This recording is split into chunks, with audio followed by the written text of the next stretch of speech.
This video is about the making of the dream sequence video in the Angel of the Mons section of the Trench show. When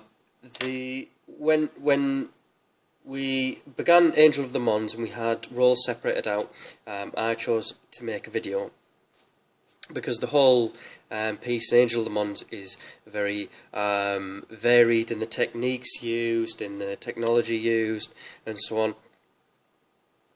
And with the part it came in the show, I wanted to do a dream because all the people have been enslaved. They've come in and they're going to sleep.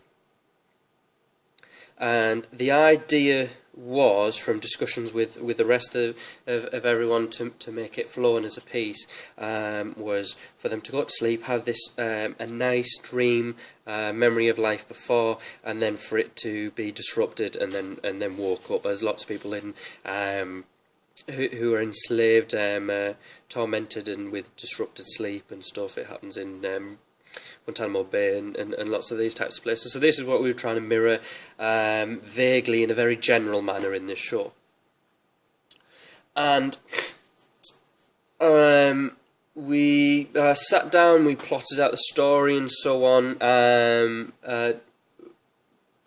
We decided to have it's a silent video, and it's much to keep it much simpler, quite innocent, because despite the subject material, the whole thing has a childlike feel to it, with clowns in it and puppets and so on.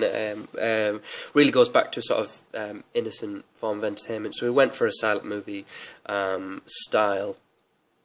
And then with that, everything came in editing it, having a sepia effect, having music over the top. The song,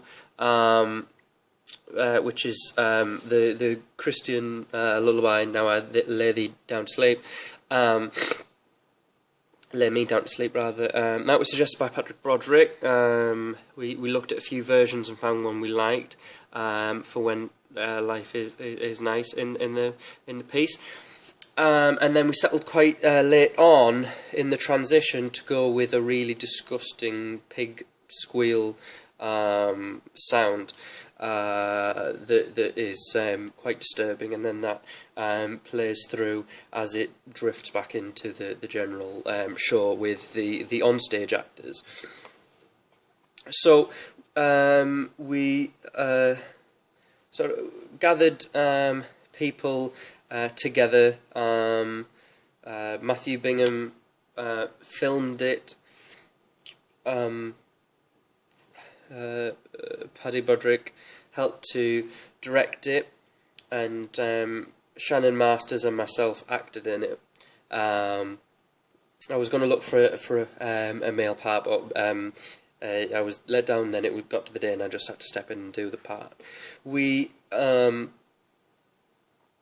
arranged the set to look like a living room, and going for a sort of homely feel, we looked through a photo album which had a twofold point to it. First of all, that the photo album in itself reflects on life before, and we could look at pictures of what had previously been, and I just took one of my own photo albums and looked at pictures of myself as a baby, but to suggest that this couple had a child, and then he could miss this child, or maybe it was dead and we don't know about it. He's been separated from it nonetheless.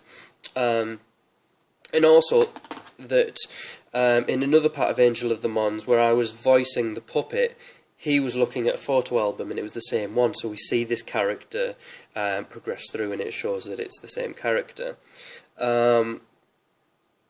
So we did this and shot at different angles and changing it and so on. And then because the idea from the start was for the switch to change the angle and then show that she's changed into a pig as his dream turns to a nightmare. So as the couple lean in for a kiss, we essentially paused it and then refilmed it with her wearing the mask, and it was the same mask that all the others were wearing all the way through. Now I get to the technical difficulties that I had. That I was forget the name of it now, but I was using a very good program on the Macintoshes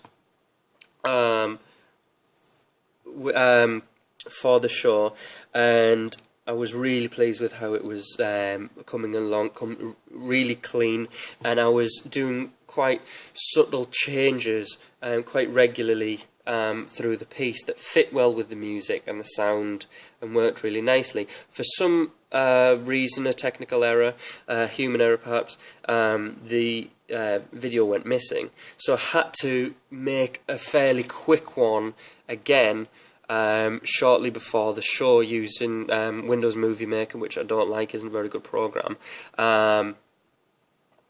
So in the end, something was created that was workable. It was enough for the show, but I don't feel reflects the best I could have done, and I would have much preferred to use the original.